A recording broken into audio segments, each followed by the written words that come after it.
Chapter Caspian gets angry. Inside the hall, Caspian had already learned about the brutal beating of Alicia and Henry.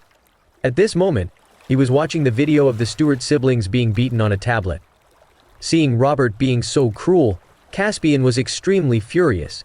Caspian didn't sympathize with Henry. After all, Henry had long harbored thoughts of betraying the country. He was in this state all because of his own doings. Henry cried and screamed, even begging for mercy. Alicia gritted her teeth and endured. In comparison, she was much stronger than her brother. Caspian wanted to go and kill Robert immediately, but there were still 10 minutes before he could act. If he acted now, it might catch the soldiers off guard. Caspian had to consider the bigger picture, and couldn't let the Stewart siblings disrupt the entire plan. He could only wait and hope that they could endure the beating. At this moment, Caspian noticed Willow anxiously rushing out. "Willow, why did you come out? Is there something wrong?" he asked. He had previously instructed her to stay in the room. "Hubby, Alicia and her brother have been beaten to a pulp. Did you receive any report about this?" Willow inquired. "I know about this. There's a live video feed," Caspian replied. Willow saw the footage of the Stewart siblings being beaten on the tablet. "Why aren't you doing anything? Are you going to watch them being beaten to death?" Willow asked anxiously. "I promised to save them, and I'll keep my word.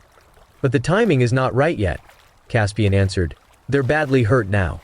How much longer do you have to wait for the right time? Any later, and they'll be dead," Willow anxiously exclaimed. "Don't meddle in this matter. I have my own plans." As the god of war, Caspian needed to consider the welfare of all his soldiers. He wouldn't change his mind just because of a few words from Willow. "Alicia and Henry were indeed mean to us before. But can you really just watch them being beaten to death because of this? You're the Diaturanian god of war. Surely, you won't hold a grudge for past trifles? Although I've cut ties with the Stewart family, I can't bear to see them beaten to death. Please, go save them quickly," Willow urged after seeing Caspian unmoved. "Shut up! If there's nothing more, go back to the bedroom," Caspian impatiently said. He didn't want Willow meddling in military affairs or giving him orders. When Willow saw Caspian getting mad, she felt frustrated. However, she didn't dare to argue with him as he looked authoritative. Willow stomped her slender legs and returned to her room, where she slammed the door forcefully. This was the first time Caspian scolded her since they got married. "Lord Caspian, Task Force Rose sent over a piece of news." An intelligence officer ran over to report. "What news?" Caspian inquired. "Robert has changed the position of his own guards. There's a new intelligence map," the intelligence officer replied. At these words, Caspian was taken aback. The war was about to begin, and Robert unexpectedly made such a move. It was quite unexpected. Indeed. The intelligence this time is a bit different from before. Robert changed the guard's position around p.m., the intelligence officer added. "Bring me the file and let me have a look," Caspian said, instantly becoming serious. There were only about 10 minutes left until the war started. "Yes." The intelligence officer respectfully handed the map to Caspian. After carefully reviewing it, Caspian noticed significant changes compared to the previous information. "Why did Task Force Rose take so long to deliver this intelligence?" he asked. With only 10 minutes until the missile launch in the South Aridlands war zone, rearranging everything would probably be too late. Task Force Rose encountered enemy forces. Captain Laina fought desperately against the enemy, buying time for other members to transmit the intelligence. After escaping danger, they sent us this map, the intelligence officer earnestly answered. Hearing this, Caspian understood what had happened. Task Force Rose was exposed, leading to the current situation.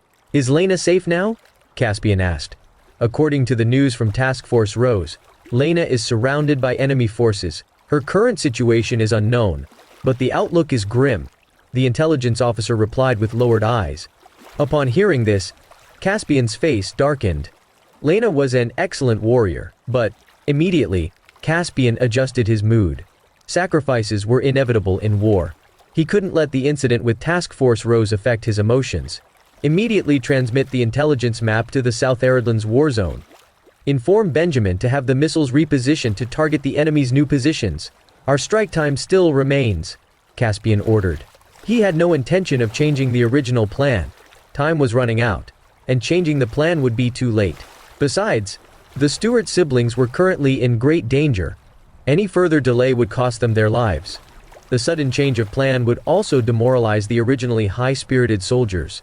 Therefore, Caspian intended to proceed according to the original plan. Yes. The intelligence officer took the map and ran out. Inside the room, Zoe noticed that Willow's expression wasn't right. "Willow, why are you so upset?" she asked. "Caspian is upsetting me.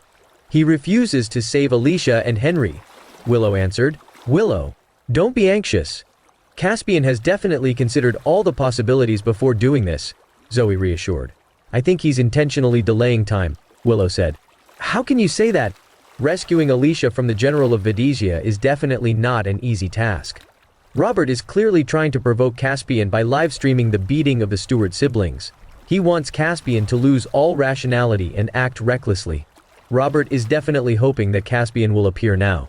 There may be many forces waiting for Caspian at the Hudson residence," Zoe analyzed. Listening to her explanation, Willow suddenly realized her oversight. "I'll apologize to Caspian right away. I was too impatient." Willow regretted her impulsive actions. "Let him do his work for now. We'll just stay here quietly," Zoe suggested. "Okay, I'll send a message to Dad." Willow picked up her phone and dialed Carl's number. Laina ran south to escape, but Kenzie and the enemy soldiers didn't give up the pursuit. She continued to navigate through the houses, attempting to shake the enemy off. However, being unfamiliar with the geography of South Lake City, she accidentally ended up near the Archer residence. Chapter Infiltrating the Archer residence. There was no turning back for Laina at this point. Soldiers from Astronia had surrounded the Archer residence. She knew the champion of Astronia, Victor, was in the Archer residence. With no choice left, Laina decided to take a risk and infiltrate the house. No one would ever predict that she would hide right under the nose of the enemy. Taking advantage of the night, Laina quietly approached the edge of the Archer residence. However, the area was heavily guarded. To enter, Laina would need to exert some effort. The enemy chasing after her was getting closer, leaving little time for her. Not to mention, her arm was still bleeding from the gunshot wound. After contemplating her options, Laina decided to take a bold move. She grabbed a grenade and threw it directly at the wall of the Archer residence. Suddenly, a deafening sound echoed. Victor's subordinates were alarmed. "What's going on? Quick, have a look. Is it an attack by the Diateranians?" a general yelled. The champion of Astronia was still inside the residence. If anything went wrong, they couldn't afford the consequences. With that, the soldiers grabbed their guns and rushed toward the location of the explosion. When Laina saw that the soldiers were drawn away, she immediately leaped over the wall and entered the villa. Many guards inside also heard the explosion and rushed outside. If someone attacked and harmed Victor, they would be in trouble. It was nighttime and Laina's vision wasn't the greatest to begin with, but she managed to jump into the garden of the Archer residence. With the flowers and plants shielding her, she was safe, but she didn't plan to stay there for long. Soldiers would likely patrol here, and staying put could expose her. Seizing the opportunity, Laina jumped into a window. There was no one in the house. Without much thought, she hid in a closet.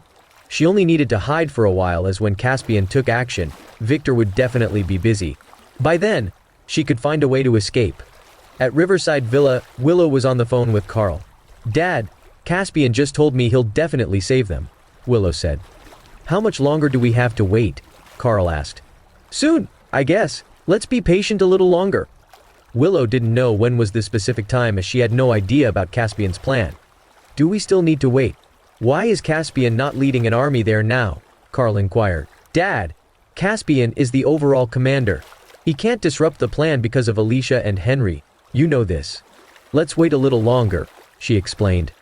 "I'm afraid if we keep waiting, they'll be in grave danger," he said. "I'm anxious too, but I can't interfere in military matters," Willow explained. "All right. I hope Caspian takes action soon," Carl said. "Let's leave it at that. Tell others that Caspian will definitely take action," Willow said before ending the call. She could only share what she knew, but she had no idea how long they would have to wait. After Carl hung up, Melinda asked anxiously, "Carl, what did Willow say?" "Willow said Caspian will definitely save them," Carl replied. "When? Why can't he act now?" Melinda asked. Alicia and Henry fell into Robert's hands. Robert is the champion of Vedesia. A well-thought-out plan is needed to rescue them, he explained. Caspian is just delaying. He might be waiting for Alicia and Henry to be beaten to death, Marilyn angrily exclaimed. "Mom, What are you implying? Caspian is the overall commander. His words are definitely trustworthy, Carl said impatiently. If he genuinely wanted to save them, he would have acted already. Alicia and Henry have been in Robert's hands for hours, and Caspian still hasn't done anything. He's probably deceiving us and has no intention to step in, Marilyn declared. Mom's right. We didn't treat Caspian well before, and he must hold a grudge. We shouldn't rely on Caspian now, Donald said. Who should we turn to? Only Caspian has the ability to save them. Are we supposed to go and save them ourselves? Carl said helplessly. Don't joke. If we go, it's practically sending ourselves to our deaths. Marilyn furrowed her brows. Then let's continue waiting, Carl suggested. After receiving the latest intelligence map, Benjamin began repositioning the missiles. He planned to launch the missiles precisely at p.m. By now, Caspian was already outside Riverside Villa. He looked at the members of Phoenix Vanguard and said, "Are you all ready? We're going to cut off Robert's head." The members of Phoenix Vanguard were astonished. Only Macy looked indifferent. They were surprised that the Diateranian god of war would personally join them in beheading the enemy. However, they didn't dare to question his orders. Being able to carry out a mission under the leadership of Lord Caspian was an immense honor. Listen carefully. Our main mission this time is to eliminate Robert, the champion of Vedesia. The secondary mission is to rescue Alicia and Henry. Be prepared as this mission is very dangerous, Caspian instructed. Understood, responded the members of the Phoenix Vanguard. Caspian checked the time, and there were 5 minutes left until the agreed upon time. The armored battalion and soldiers were all ready for action. The missiles in the South Airdlands war zone would sound the charge and blast Robert's defense forces. Afterward, the Hurricane missiles would be launched to annihilate the enemy's naval forces.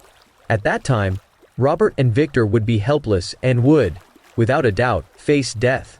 As long as they were able to kill Robert, Vedesia's forces would be leaderless and fall into chaos. After eliminating Vedesia's forces, dealing with Victor would be easy. Caspian had also informed Sylvia and Desmond in advance to join the battle at p.m. Meanwhile, his armored battalion would be deployed to obstruct Victor's reinforcements. If Robert learned that the forces near the Hudson residence had been hit by missiles, he would immediately seek help from Victor. After all, their two countries were allies, and Victor would not stand idly by. Caspian had thought of this early on, and this was the true purpose of the armored battalion. Without any backup, Robert could only wait for death. Caspian divided the soldiers in South Lake City into 4 groups. He deployed them in the east, west, north, and south of South Lake City to engage and annihilate the enemy forces. Chapter exposed. At this moment, at the Archer residence, Victor's guards were surveying the surroundings. They saw a dent in the wall from being blasted but found nothing unusual. They didn't notice any suspicious individuals around. So, the guards quickly returned to their positions. They feared that any unexpected incidents might happen, especially an assassination attempt on Robert. Hearing the explosion, Victor and the Archer family members walked out of the living room to investigate. "What's going on?" Victor asked. "Report! There was an explosion outside just now," said the leader of the guards. "What, was it a bomb?" Victor inquired. "It seems so. We checked the area but found no suspicious person," replied the leader. "Increase the number of guards on patrol." "We must keep the villa safe," ordered Victor. "Understood." The leader nodded. After a few minutes, Kenzie arrived with a group of soldiers. "Who are you people?" a guard asked sternly. They raised their guns at Kenzie and the soldiers from Vedesia. They recognized them as soldiers from Vedesia, but with Victor inside the villa, they couldn't allow unrelated individuals to approach. "I'm Kenzie. A spy from Diatoran has escaped. We tracked her here, but she suddenly disappeared. She might have entered the Archer residence. I came to inform Champion Victor," Kenzie quickly explained. "We have hundreds of soldiers patrolling here. There's no way anyone could have entered the villa," the guard replied. "What about the explosion just now?" Kenzie asked. "It was likely a missile from Diatoran. We've checked carefully, and there are no suspicious persons nearby," said the guard. "How could it be a missile? Don't you find it strange? Maybe you've been deceived. That spy might have entered the Archer residence. I need to see Champion Victor and do a thorough search of the Archer residence," Kenzie insisted. As a spy, Kenzie's mind worked differently from others. Hearing his words, the guards found it reasonable. "Wait here. I'll report to Champion immediately," said a guard before rushing into the villa. When the leader saw the anxiousness of his soldier, he asked, Who allowed you to leave your post? There are hundreds of Vidizia soldiers outside the villa. They said a spy from Diatoran might have entered the Archer residence. Also, someone named Kenzie wants to see the champion, the guard replied. Nonsense, mister. Victor lives here. Who are they to search the perimeters? The leader's expression darkened. In that case, I'll get them to leave. The guard turned to leave. Hold on, Victor spoke at this moment. Champion, do you have any instructions? The guard nervously asked. Bring them in, Victor said. Champion, we can't let soldiers from Vidizia enter casually, the guard leader said anxiously. We're allies with Vidizia. They won't harm me. If there's really a spy, it'll be detrimental to us. We have hundreds of people patrolling here. How could anyone infiltrate? It's impossible, the leader of the guards said with determination. Then how do you explain the explosion just now? Maybe it was an intentional act by the spy to divert your attention. Although it was a short time, it would have been enough for the spy to sneak into the villa, Victor said. You're right, champion. I'll bring them in right away. The leader of the guards didn't dare to defy Victor's wishes. He quickly went outside and said to Kenzie, Champion Victor said you can enter. Kenzie and the leader of the Vidizia soldiers took 20 soldiers with them and entered the villa. The others remained outside. Champion Victor, I'm Kenzie. Kenzie politely greeted Victor. Who's this spy you're talking about? Victor asked. It's a woman. We have information that she's from Diatoran's Task Force Rose. Kenzie answered. Task Force Rose? Are you sure she entered the Archer residence? Victor was surprised. He had heard of Task Force Rose before. Yes. We tracked her here, but she suddenly disappeared. It's very likely that she entered the Archer residence, Kenzie replied. Search every room, Victor instructed. With that, Kenzie and the soldiers of Vidizia began searching the villa. Victor also ordered his subordinates to conduct a thorough search to see if anyone had infiltrated the villa. Upon hearing the news, the Archer family cooperated obediently. Inside the closet, Laina heard the commotion outside and understood what was happening. It was dangerous for her to continue hiding here. But she had no choice and could only continue hiding there. Suddenly, footsteps approached from outside. The person opening the door was Nicholas. He knew that someone had infiltrated the villa, so he was conducting room-to-room searches to capture the intruder. If he succeeded, Victor would undoubtedly appreciate his efforts. Nicholas carefully inspected the room but found nothing unusual. He checked under the bed and behind the curtains, but there was no one. Just as he was about to leave, he noticed a few drops of blood on the floor. Seeing this, Nicholas's heart began to race. He examined the bloodstains and then looked at the closet. It was the only place he hadn't checked in the room. With that, he slowly approached the closet. As Laina listened to Nicholas's approaching footsteps, she realized that she might have been exposed. Now, she had to take a desperate gamble. Laina took out her gun. Nicholas wanted to take all the credit for himself, so he didn't call for help from others. He cautiously approached the closet and slowly opened the door. Then, he saw a beautiful woman hiding inside, holding a gun aimed at him. Seeing this, Nicholas was frightened to the core. Don't make a sound and don't run, or you'll be dead, Laina said. She knew who he was as she had investigated Nicholas's identity before. He had long betrayed the country. If it weren't for the fear of exposure, she would have shot him on the spot. All right, I won't move.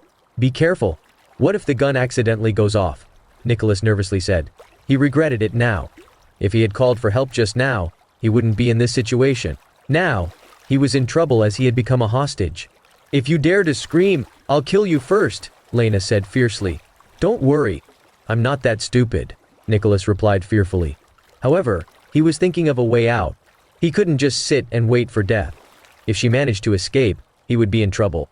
Just as Laina was about to leave the closet, urgent footsteps sounded in the corridor. Chapter Laina is captured.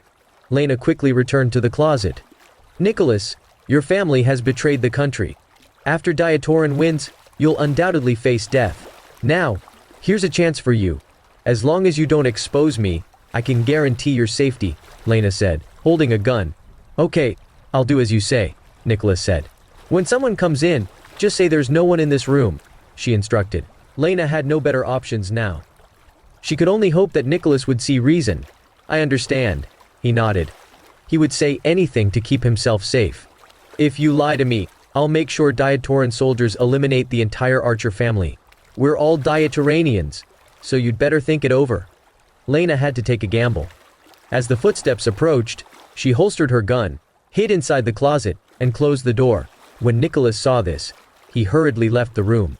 Coincidentally, Kenzie and the leader of the Vidisia soldiers, along with some guards, arrived. "Mr.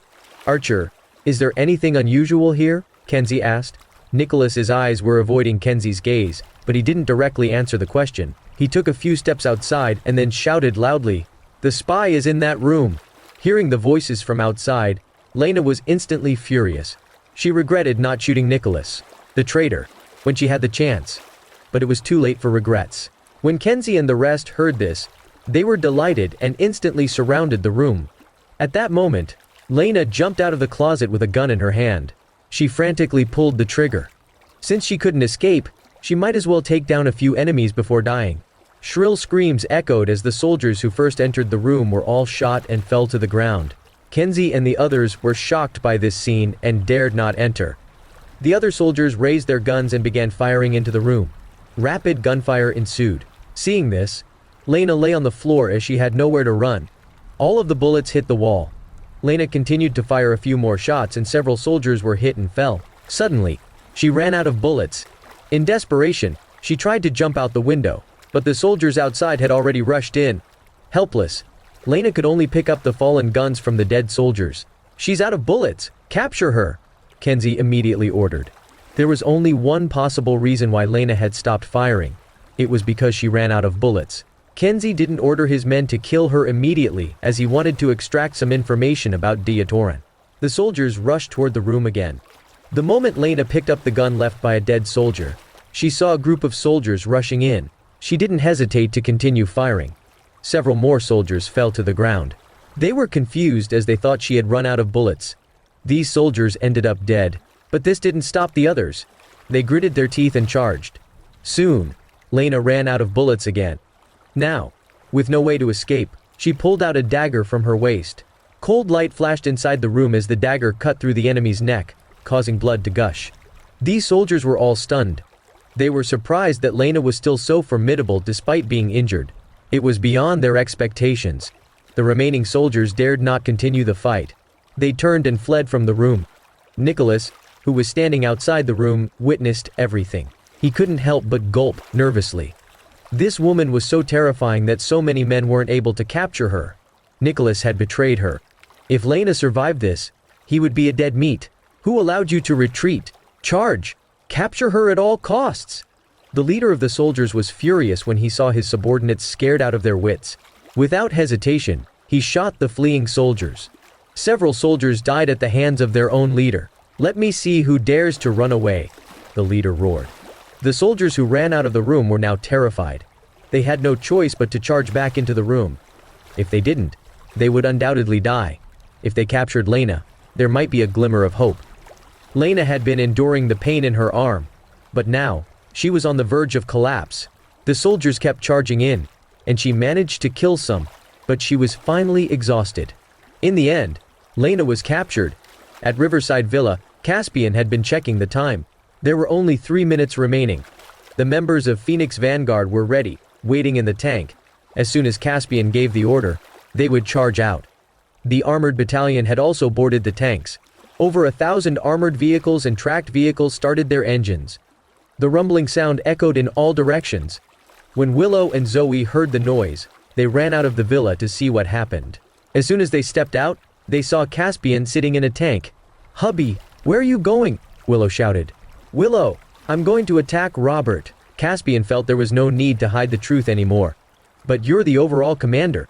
There's no need for you to personally take action," Willow said. "Robert is too arrogant. I need to kill him on my own," he declared with a determined look. "Robert intentionally released that video to provoke you. If you go now, you'll definitely fall into his trap. Let your subordinates handle it." "Can you not go?" she said anxiously. "It's normal to have casualties in war. I've been fighting in the north and south for many years, and I've long set aside thoughts of life and death. I must defeat Robert," Caspian stated. He didn't reveal the complete battle plan. "If you leave, who'll protect me?" "What if the enemy attacks the villa?" Willow asked. "Don't worry, I'll leave some armored soldiers behind to protect the villa," Caspian reassured. He had already considered this earlier. Although 100 armored soldiers might not be many, they were enough to defend the villa. "Stay safe. I'll be waiting for you to return," Willow said with affection. She knew she couldn't stop him. "Don't worry, I'll definitely come back safely." Caspian smiled. Chapter Confession. At the Hudson residence, the soldiers of Vedesia continued to brutally beat the Stewart siblings. Alicia had been pampered since childhood, and this was the first time she was beaten to such an extreme. Her body was covered in wounds, and she was on the verge of passing out due to excessive bleeding. Henry, who had never suffered before, was also struggling to hold on.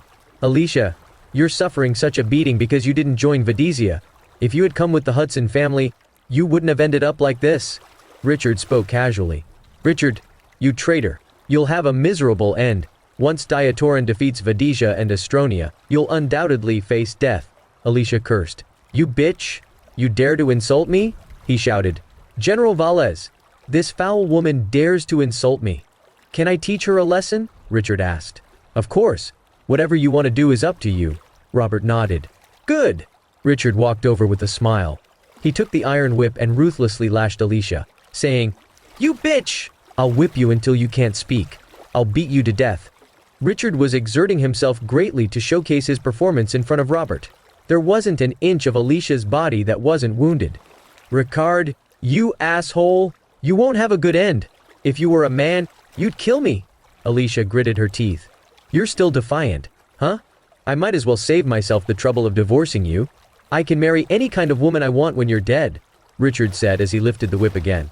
Seeing Richard ruthlessly hitting his sister, Henry roared, "Richard, my sister is your wife. How can you do this? You're an asshole." When Richard heard Henry's curses, he lashed her even harder. "She's just a brainless woman. How dare she be so defiant?" Richard cursed. "Richard, I didn't expect you to be so heartless. I will haunt you even after I die," Henry roared. "Originally, you could have joined me in seeking help from Vedesia. But because of Alicia, you're in this miserable state. Yet, you still stand by her side?" Richard asked. "I regret it. I shouldn't have listened to your persuasion. You're delusional. In the eyes of Vedesia, we're worthless. Sooner or later, you'll die at their hands." "Richard, stop now. There's still time," Henry advised. "This guy is full of evil intentions. Beat him until he can't speak." Robert furrowed his brows. Meanwhile, in the Archer residence, Laina was kept in a room. Only when Nicholas saw that she was caught did he dare to approach. "Who are you?" Victor asked her. Laina merely stared at him, not saying a word. "Champion Victor? She's the leader of Task Force Rose, Laina Barnes," Kenzie said. He had just ordered his men to investigate Laina's identity. "She's the leader? Great. This is good for us," Victor exclaimed. "Yes, I'm also surprised. I didn't expect this woman to have such a background," Kenzie said excitedly. "Since she's the leader, she must have a lot of intelligence. Torture and question her to see if we can extract useful information," Victor said. "Understood. Leave this matter to me," Kenzie said confidently. "Good. I hope you can get some important information," Victor said before returning to his room. As the champion of Vedesia, he had no interest in interrogation matters. Kenzie ordered his men to hold Laina down on the bed and tie up her limbs. Now, she was lying on the bed facing the ceiling above her. Seeing such a beautiful woman, the soldiers of Vedesia couldn't hold in their desires. "Laina, what's your real intention for infiltrating?" Kenzie began questioning. "I originally wanted to save Alicia, but I was exposed, so I escaped quickly." Laina made up a reason. There was no way she would reveal her intentions. "Stop fooling me. You hadn't been exposed then, and we haven't sounded you out. Were you preparing to flee after completing a mission? Tell me, what's your real purpose?" he asked angrily. "What could my purpose be? I've said everything I have to say. It's up to you whether you want to believe me or not," she answered coldly. "Don't waste my time. I'll ask you again. Did you get any information? If you don't speak, don't blame me for being rude," Kenzie said harshly. He didn't want to spend too much time on this. He knew that Laina wasn't telling the truth. "I just wanted to save Alicia. That's all I have to say." Laina would never reveal Caspian's battle plan. Since the battle was starting soon, Robert's army would undoubtedly be blown to pieces if she just held out for a little longer. "It seems you only respond to force. Execute now." Kenzie waved his hand. "Which torture device should we use?" a subordinate asked. "Use electric shock to let her experience the feeling of being better off dead," Kenzie said. Got it. The subordinate brought over 2 electric wires. They removed Laina's boots and directed the electric wires to the soles of her feet. The next moment, Laina shook all over as her whole body trembled due to the electric shock. But she continued to endure without uttering a word. 10 seconds passed, and her face turned pale. Stop for now, Kenzie ordered. If Laina was electrocuted to death, it would be a loss. Laina, are you still not confessing? Kenzie asked. Hearing this, Laina turned her head. She was prepared to resist to the end. Continue to shock her? I don't believe she won't talk, Kenzie said angrily. Several of his subordinates started placing the electric wires on Laina's soles again. She endured the pain, still refusing to speak. Now that she was weak, her expression looked bad. You still won't talk? Kenzie had lost all of his patience. Kill me. I have nothing to say to you, Laina said firmly. Fine. Looks like electric shock doesn't work on you, Kenzie said. He understood that making her speak wasn't an easy task. Laina remained silent as she intended to resist until Caspian started the battle. She would never reveal the information. Mr. Archer, do you think Laina is pretty? Kenzie suddenly looked at Nicholas and asked. Her beauty is out of the world. Nicholas was a bit confused as he didn't understand Kenzie's intentions. It seems that you like her very much. In that case, you can deal with her. Do whatever you want to her. Kenzie smirked. Chapter Escape. When Laina heard Kenzie's words, her whole body trembled in shock. Victor was too ruthless. He wanted to use such a way to make her submit. Nicholas was overjoyed upon hearing this. However, he was a bit puzzled and asked, Mr. Kenzie, why would you let me enjoy such a beautiful woman? Why don't you enjoy her yourself? Ha ha ha! I'm rewarding you for your unwavering loyalty to Astronia, Kenzie answered. Instantly, Nicholas was delighted, and was even certain that he had made the right choice to join Astronia. Mr. Archer, don't just stand there. Hurry up and enjoy yourself, Kenzie chuckled. He wanted to quickly extract information from Laina. All right! Nicholas became excited. Seeing Nicholas approaching with an evil grin, Laina felt extremely fearful. She wasn't afraid of beatings or torture, but she was afraid of being violated. After all, she was still a virgin and didn't want to be defiled by an asshole. Nicholas, you jerk. If you dare to touch me, I'll tear you into 1,000 pieces. Laina struggled but couldn't move as she was bound to the bed. Ha ha ha. Kill me. What gives you the right to kill me? Today, I'll have my way with you in front of everyone, Nicholas said excitedly. You asshole! Monster! The soldiers of Diatoran will beat you to a pulp, Laina fiercely retorted. Stop bluffing. You can't even save yourself now yet you dare to threaten me, Nicholas said with a laugh. At this moment, Kenzie stepped forward and said, Laina, I'm sure you don't want to be violated, right? If you're willing to reveal Diatoran's plans now, I can spare you. Letting Nicholas have his way with Laina was just Kenzie's idea to get the information from her. I have nothing to say to you. Laina refused to yield. She would never reveal Caspian's battle plans. The war was starting soon, and she would rather sacrifice her virginity than harm Diatoran. You're still defiant. Don't blame me for not showing mercy. Kenzie didn't expect Laina to be so difficult to deal with. He turned to Nicholas and said, Mr. Archer, go ahead. Nicholas nodded with a smile and approached Laina. The soldiers around witnessing this scene felt unsatisfied. They risked their lives to capture Laina, and now Kenzie was letting Nicholas enjoy her. Nicholas didn't help at all and even ran as far away as he could just now. However, they dared not complain. Nicholas looked at Laina, but with dozens of people around, he felt a bit awkward. Can you guys leave? Mr. Archer, it's more enjoyable to do it in front of so many people. Let's get started, Kenzie said. Nicholas felt embarrassed. In the past, he would definitely pounce on a beauty like Laina without hesitation. But with so many people watching, he didn't know how to start.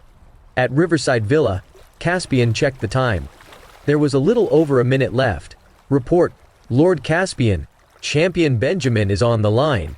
An intelligence officer ran over with a satellite phone. Champion Benjamin, what's the matter? Caspian asked, picking up the phone.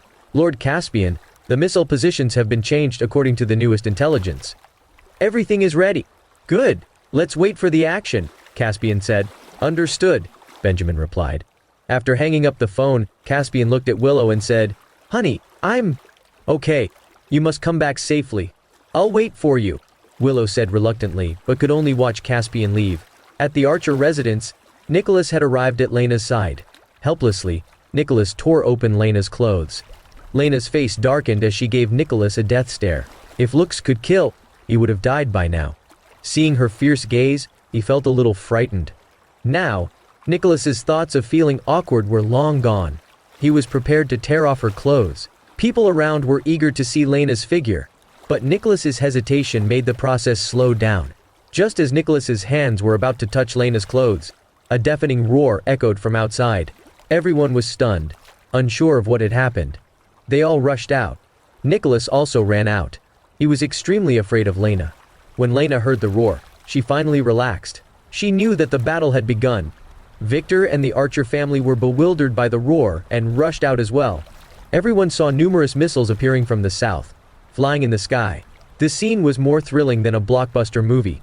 These missiles were heading toward South Lake City. Seeing this, everyone felt extremely uneasy as they were terrified. Did Diatorin intend to bomb the entire South Lake City? At the Hudson residence, Richard continued to fiercely beat Alicia. Alicia was in a miserable state and looked horrible, but nobody in the Hudson family showed her mercy. Instead, they watched with keen interest. As she was about to lose consciousness, she heard a deafening roar. Everyone was startled and looked up at the sky. Countless missiles were flying for the south. Seeing this, everyone panicked. "What's happening?" Richard asked nervously. "Bad news. Diatorin is firing missiles at us," a Videsian soldier exclaimed in panic. Robert was also shocked by the scene. He was confused as to why Caspian sent so many missiles. Was Caspian planning to bomb the entire city? But there were still so many innocent people there. Was Caspian that cruel? In an instant, those missiles descended from the sky. It was evident they were targeting the area around the Hudson residence. "Protect the safety of the champion," a soldier shouted. Robert's guards immediately rushed to shield him. Meanwhile, the rest lay down on the ground. Richard and the rest of the Hudsons were frightened and ran in all directions. Richard was so scared that his legs went weak. Alicia, who was already weak, felt relief upon seeing the missiles in the sky. She didn't mind being killed by an explosion as it seemed like a greater escape. Henry wanted to escape, but he was bound and unable to move at all. Chapter Missiles incoming. The guards around the Hudson family were struck with panic when they saw the missiles falling. Explosions sounded outside the Hudson residence. Within a few miles of the perimeter, the soldiers of Videsia were gruesomely obliterated. The missiles didn't hit the Hudson residence as this was all part of Caspian's plan. The soldiers positioned within a mile of the Hudson residence were now filled with fear, though they weren't harmed by the missiles. The Videsia warships at the sea of the South Aridlands war zone observed 3 Hurricane missiles heading toward their direction. They attempted to intercept with their anti-missile defense system, but to no avail. The Videsia soldiers on the ships were terrified, with some even jumping off directly. The 3 Hurricane missiles descended from different directions. 3 earth-shaking sounds reverberated across the ocean. The overwhelming power of the Hurricane missiles shattered the Videsian warships into pieces. Countless soldiers were blown into oblivion. The sea churned with colossal waves, resembling an apocalyptic moment. Not a single Videsian soldier survived. Those warships were all destroyed as well. In an instant, Astronia's troops and Videsia's troops were eliminated. This was the first deployment of Hurricane missiles by Diatorin as they had never been revealed before. Their debut annihilated tens of thousands of enemy troops. Upon witnessing the missile launch at Riverside Villa, Caspian raised his arms and shouted, "Let the massacre begin." Instantly, numerous tracked vehicles and tanks started moving. 1,000 armored soldiers and 1,000 troops moved simultaneously. Caspian led the way with Phoenix Vanguard and headed toward the Hudson residence.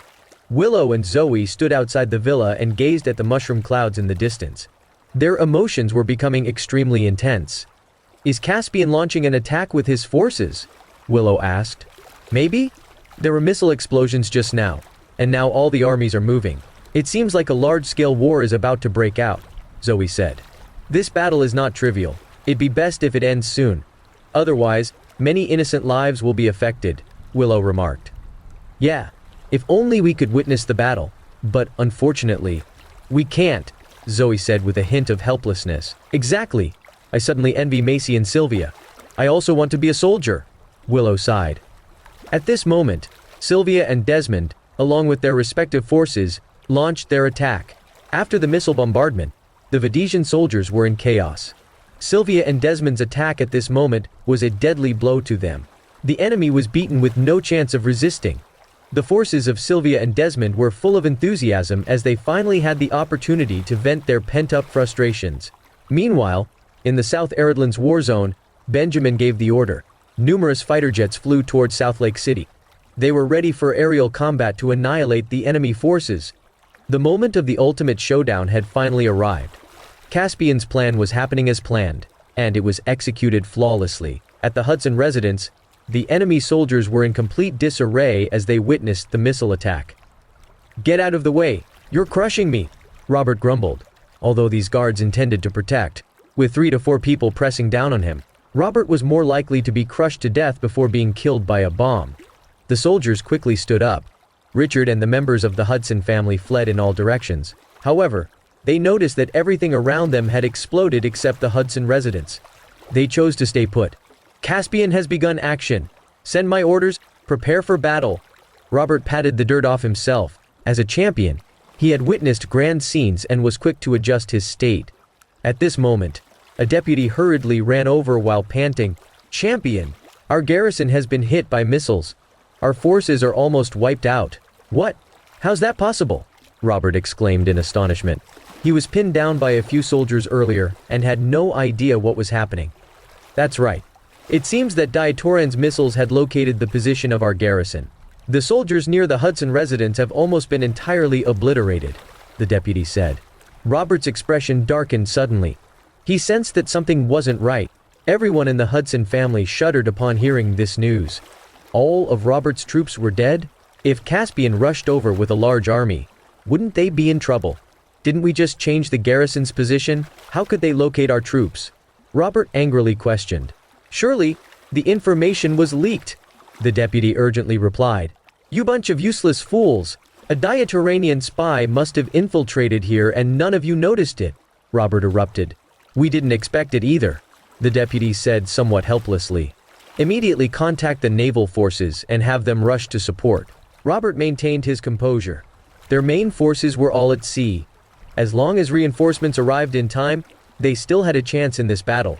There was no use in getting angry now as Robert needed to figure out how to deal with the upcoming battle. "Yes, sir." The deputy picked up the satellite phone and contacted Videsia's naval forces. However, no one answered the call. "Champion, the call can't get through," the deputy said anxiously. "What's going on? How can the phone not get through at such a critical moment?" "What's going?" Robert said, infuriated. "I have no idea. Could our naval forces also have been annihilated? Stop joking around. Our naval forces are extremely powerful, and we have an advanced anti-missile system. Diatoran can't possibly destroy our naval forces," Robert asserted firmly. If Diatoran was that capable, they wouldn't have the chance to enter South Lake City. At that moment, an intelligence officer rushed over with a satellite phone. "Champion, you have an urgent message from the Coastal Defense Commander." Robert picked up the satellite phone and said, "Robert speaking. What's going on?" "Champion, our naval forces have been completely annihilated by Diatoran's super missiles." A trembling voice came through the phone. The commander had been leading his troops to guard the coastline of South Lake City. He had just witnessed the forces of Astronia and Videsia being bombed into ashes. He was now feeling terrified. "What? The naval forces have been completely annihilated?" Robert couldn't believe it. He even felt like he had misheard. That's right. The explosion just ended. 3 large missiles obliterated hundreds of thousands of naval forces, leaving nothing behind, the commander said, his heart trembling with fear. Chapter 598 Violation of International Conventions. Robert, who was initially composed, couldn't hold back his emotions at this moment. He stood still in shock. How could this be? It's impossible. Robert shook his head, unable to accept the reality. I'm not sure either. The destructive power of these missiles is extremely strong. They seem to be a new type of weapon, the commander said. Hearing this, Robert was completely dumbfounded. He never expected that Diatoran would violate international conventions by using large missiles. Weren't they afraid of international condemnation? Champion, what's going on? Robert's adjutant asked. He noticed that something was amiss with Robert's expression. Our naval forces have been completely annihilated by Diatoran's large missiles, Robert said with a pale face. Upon hearing his words, the soldiers around him widened their eyes. We're doomed! Now, Only we are left in South Lake City. With no naval forces, there's no way for us to retreat. It seems like we're done for. Who would have thought Caspian would use such means? This is too ruthless. Diatoran actually used super large missiles. What should we do now? The soldiers became increasingly panicked, and they regretted their choices. However, it was too late. When the people from the Hudson family heard that the naval forces of Astronia and Videsia were annihilated, they trembled in fear. Although they didn't understand the situation, the destruction of the naval forces of these two countries meant that Robert's and Victor's forces were all that was left. Without reinforcements, they couldn't retreat from South Lake City. It was too late to get troops from Astronia and Videsia. These two countries were quite far from Diatoran. Even if flying at supersonic speed, it would still take some time. The people from the Hudson family initially thought that by seeking refuge in Videsia, they wouldn't have to worry about anything. However, they could never have imagined that the situation on the battlefield would change rapidly. Diatoran was initially at a disadvantage, but they now gained the upper hand due to Caspian's plan. Once Videsia and Astronia failed, the Hudson family would become traitors. By then, they would certainly have no way out. Upon hearing that the enemy's naval forces were eliminated, Alicia became spirited and saw a glimmer of hope. At the Archer residence, Victor and his subordinates noticed that they were not under attack and relaxed a little. Is there a malfunction in their targeting system? Why are the missiles off course? Everyone, stay in place. No need to panic, Victor laughed. Champion, there's an urgent message from the coastline. A soldier ran over with a satellite phone. Victor speaking. What's going on? Victor picked up the call. Champion, bad news. The voice of Astronia's commander sounded terrified. What happened? Why are you all flustered? Victor asked impatiently. Our naval forces and the aircraft carriers were all blown to smithereens by missiles, said Astronia's commander. The commander had been guarding the coast, so he witnessed the explosion and extreme waves. He was terrified and immediately reported to Victor. What? Victor couldn't believe what he heard. All our forces are gone, the commander repeated. Upon hearing this, Victor stood still in shock. How is this possible? Our naval ships have a strong anti-missile system. How could they be completely annihilated? He asked angrily. It seems like Diatoran used some super large missiles. Those missiles have infinite power, and ordinary anti-missile systems don't seem to work on them. Our 20 to 30,000 troops are all gone, including the hundreds of Navy ships? They're all gone too. Victor wasn't ready to give up. Yes. Those 3 missiles launched by Diatoran caused a ginormous wave and swept all our forces, answered the commander. Victor's expression darkened. He remained silent for a long time. Diatoran actually violated international conventions by using super large missiles. Aren't they afraid of condemnation? Victor said angrily. With that, he directly hung up the phone. He was in a bad mood now. With the naval forces annihilated, his forces in South Lake City had lost all support. He had no way out. The only solution now was to report Diatoran's use of super large missiles to the International Alliance. Victor immediately contacted the King of Astronia, hoping that the king would inform the International Alliance about the situation and they would deal with Diatoran. The soldiers around Victor became extremely afraid when they knew that the naval forces were annihilated. With the naval forces gone, how can we continue the fight? It seems Caspian has taken action. We have no way out now. Hopefully, the International Alliance can send reinforcements. Even if there are reinforcements, by the time they arrive, we'll have already been wiped out. The soldiers were discussing anxiously. When the people from the Archer family learned of the destruction of the naval forces of Astronia and Videsia, they were terrified. If Diatoran won, they would become traitors and would have no way out. Even Kenzie was in a panic. Everyone was plunged into the fear of the unknown. Upon hearing the explosion outside, Laina became even more delighted. She knew that the battle had begun, and she didn't have to worry about a single thing. Victory would surely belong to Diatoran. Taking advantage of the current situation with no one in the room, she knew she had to leave as soon as possible. Although her hands and feet were tied, she found that the ropes weren't tied very tightly. After finishing the call with the king, Victor consoled his subordinates who were panicking. Don't panic. I just spoke with His Majesty, and he's furious to learn what happened. He'll file a lawsuit against Diatoran with the International Alliance. Reinforcements are coming our way. Upon hearing his words, everyone felt a little relieved. We're saved. Diatoran is truly ruthless for violating the international conventions by using super, large missiles. Are they going to fight against the world? Caspian is vicious. Did he earn the title of Diatoranian god of war through such methods? I wonder how Diatoran will respond to the International Alliance's condemnation. The soldiers began to discuss. At this moment, a deputy rushed in. Report! Diatoran's forces have started their attack. Caspian is also leading his troops toward us, the deputy said anxiously. When they heard this, they began to panic. They didn't expect Caspian to be so swift. Chapter 599 Important Battle. What's the situation now? Victor asked. Sylvia's and Desmond's forces are still attacking. Their momentum is overwhelming, and we can't fight them off. Caspian, along with his 150,000 soldiers, is also about to arrive. The deputy answered. How many troops do Sylvia and Desmond have? Why can't we hold on? Victor asked angrily. The missile attack just now left everyone in a panic. No one is in the right mind to battle right now, the deputy said. Stop them immediately. We must hold on and persist until the International Alliance comes to support, Victor shouted loudly. Yes, the deputy replied. At the Hudson residence, Robert also informed the King of Venetia about the situation here and reported Caspian's use of super-large missiles. Upon learning about this, the King of Venetia was furious. He also stated that he would seek help from the International Alliance to deal with Diatoran. Hearing this, Robert breathed a sigh of relief. As long as he could hold on till reinforcements arrived, he had hope. Don't panic, everyone. I've already discussed the next steps with the king.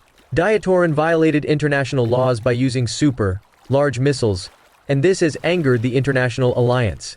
Reinforcements will come to aid us, Victor told everyone. The soldiers breathed a sigh of relief as they heard this. As long as the International Alliance comes to our aid, we'll have hope. Exactly. Diatoran's super, large missiles have caused the death of our soldiers. This is too inhumane. That's right. Caspian must have resorted to using super missiles out of desperation. I guess Diatoran will face joint condemnation from the International Alliance. The public was discussing the affair. There was an internationally agreed consensus that no super missiles were allowed to be used even in the event of war. The people from the Hudson family also relaxed upon hearing Robert's words. As long as Robert and Victor were alive, they wouldn't be in danger. Caspian is doomed. Diatoran is likely to accelerate their downfall. Ha ha ha, Richard laughed. That's right. Fortunately, we sought refuge with Champion Robert. Otherwise, we would have become homeless refugees, Grant said. Grant, you're right. You made the correct choice to join us, Robert said with a smile. Although the naval forces had been annihilated, now that the International Alliance was getting involved, Robert felt that victory would belong to him. With the International Alliance, he had nothing to fear. Yes, I hope you can help us more in the future, Champion, Grant said. Grant, you can rest assured. Since I promised you, I'll definitely fulfill it. When we acquire South Lake City, your family will be the ruler of this city. I won't mistreat you, Robert said. At this moment, a deputy rushed in. Report, Sylvia and Desmond's forces have launched an attack on us. They don't have many troops. What's there to panic about? Robert said disdainfully. Although they don't have a lot of men with them, they have the armored battalion. Not to mention, the soldiers of Diatoran are like madmen. They're going on a killing spree. We can't resist at all, the deputy replied. How is that possible? Our troops are well trained. Why can't we beat them? Robert asked with some doubt. The missiles caused heavy injuries to us earlier, and our soldiers haven't recovered yet, the deputy replied. Start the counter. Attack immediately. We must hold on until the International Alliance comes to support us. By then, we can definitely win, Robert shouted loudly. There weren't many soldiers left. There was only a small number left to resist the attacks of Sylvia and others. Robert also needed to keep some soldiers around himself. Just in case someone tried to assassinate him, he would be able to save himself. At first, Robert had purposely set traps to lure Caspian. But now, he hoped Caspian wouldn't appear. Yes. A few deputies immediately ran out. At this time, an intelligence officer rushed in. Champion, bad news, the officer exclaimed in fear. What happened? Robert asked with displeasure. Caspian is leading 200,000 troops into South Lake City, the officer replied. What, 200,000 troops? Where did Caspian gather such a massive force? Robert panicked. Caspian's armored battalion has 40,000 men, and he has an additional 200,000 soldiers from the South Eredlands war zone, along with some special forces. The number is near 200,000, the intelligence officer explained. Immediately convey my order. We must hold off Caspian's attack. We need to hold on until the International Alliance comes to our aid. Robert was completely alarmed now. Yes! The intelligence officer immediately ran out. After the recent bombardment, Robert's forces were now reduced to less than 50,000. At this moment, Caspian was leading nearly 200,000 troops and were on their way to South Lake City. Lord Caspian, if we use hurricane missiles, will it trigger a warning from the International Alliance? Macy asked worriedly. She had just learned that Caspian had used the hurricane missiles. Don't worry, I've already discussed this matter with His Majesty. He'll handle it, Caspian said confidently. Does the king have a solution? She asked. You'll understand later. Don't worry about this. We just need to eliminate Robert and the others, he said with an air of indifference. Okay. Macy nodded and didn't ask further. The enemy is now restricted and helpless. We can take advantage of this opportunity to kill Robert and Victor. Let's make them pay for their actions, Caspian declared. I believe you'll surely defeat them, Macy said firmly. When they were not far from the Hudson residence, Caspian divided his army into 3 groups. One would head to the coastline of South Lake City, one would attack Robert, and another would attack Victor. Meanwhile, the 40,000 armored soldiers would intercept the forces between Robert and Victor, leaving both sides on their own, and Caspian would personally lead Phoenix Vanguard to besiege the Hudson residence. When the timing was right, Caspian would charge in and kill Robert, then save the Stewart siblings. The battle was crucial. Victory was the only option. Chapter 600 The King. The 40,000 armored soldiers launched a fierce attack on Robert's forces, surrounding the Hudson residence. The sound of gunfire continued incessantly. When Robert's 30,000 to 40,000 troops saw such large forces, they began to panic. However, they weren't going to sit idly by. They started initiating counterattacks.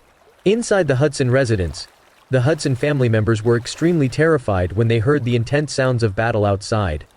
They knew that there weren't many left of Robert's forces. The garrison and Navy forces were all wiped out after the missile strikes. Champion Robert, Caspian's forces are already here. Do you have a solution? Grant urgently asked. He didn't want to become a captive. Don't panic. I still have 30,000 to 40,000 elite soldiers. Caspian can't break through our defenses so quickly. Moreover, the International Alliance will come soon. By then, Diatoran will cease the attack, Robert confidently stated. For safety's sake, I suggest we let go of the Stewart siblings, Richard said, nervously. If he had known that such a situation would happen, he wouldn't have beaten Alicia so harshly earlier. Richard hoped that by showing some mercy to Alicia, she would forgive him. How foolish! Do you think there's a way out? There's only one way now, which is to side with me. If Caspian's forces break through, you'll have no way out, Robert said harshly. The news of Diatoran using hurricane missiles to destroy the navies of Astronia and Vedesia had spread internationally. This had caused discussion among various nations. The leaders of Astronia and Vedesia submitted applications to the International Alliance. They charged Diatoran guilty of violating human rights by employing large missiles in breach of international laws. They jointly requested the International Alliance to intervene and suppress Diatoran. The leadership of the International Alliance discussed the matter among themselves.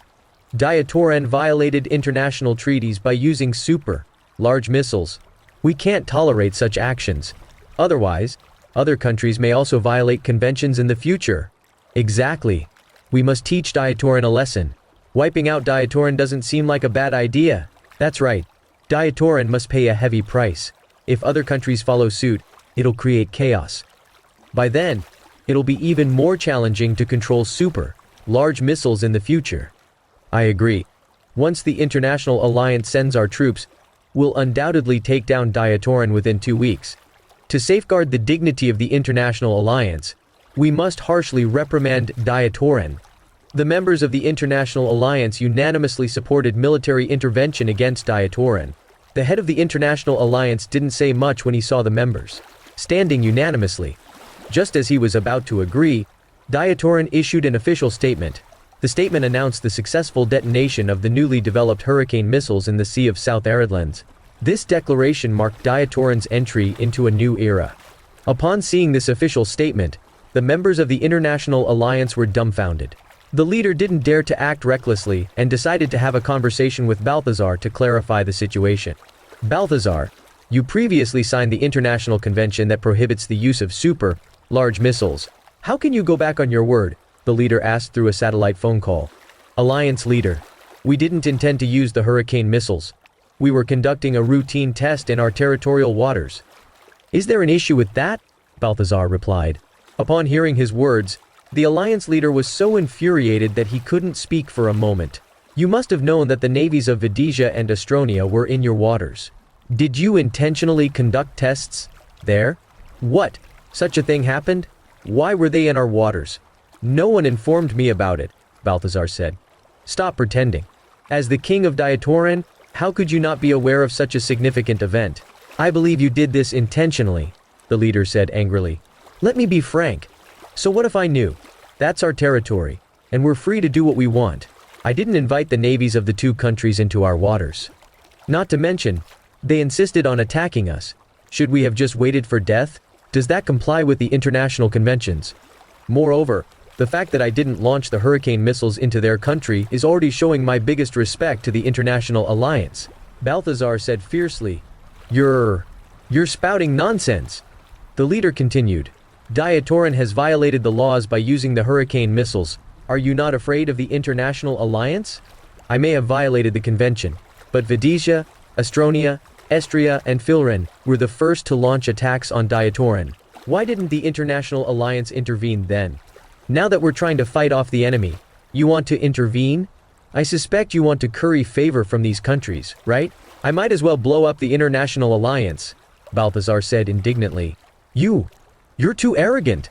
Believe it or not, I will mobilize forces to subdue Diatoran, the Alliance leader said in exasperation. We have Caspian, the Diatoranian god of war. I'm not afraid of anyone, including the International Alliance, Balthazar replied arrogantly. Just one Caspian is enough to make you this arrogant? Is he capable of fighting the entire International Alliance? The leader responded casually. When Vedesia, Astronia, Estria, and Filren launched their attack on Diatoran, Caspian used less than a week to repel Estria and Filren. Now, Vedesia and Astronia are on the verge of defeat. With such a formidable general, doesn't the International Alliance feel afraid? Balthazar said confidently. Such a result could only be achieved by Diatoran. After hearing this, the Alliance leader was momentarily stunned. He felt that Balthazar's argument made some sense. While Diatoran was under siege from four sides, Caspian managed to resolve the crisis instantly. Diatoran didn't suffer much loss even under the attack of four nations, unlike other countries that were defeated within a day or two. The International Alliance was indeed fearful of how powerful Caspian was. As the leader of the Alliance, he valued his reputation and didn't want to look bad. Caspian is impressive, but the International Alliance is equally filled with talents. Believe it or not, if hundreds of countries in this alliance work together, Diatoran will be wiped out in minutes,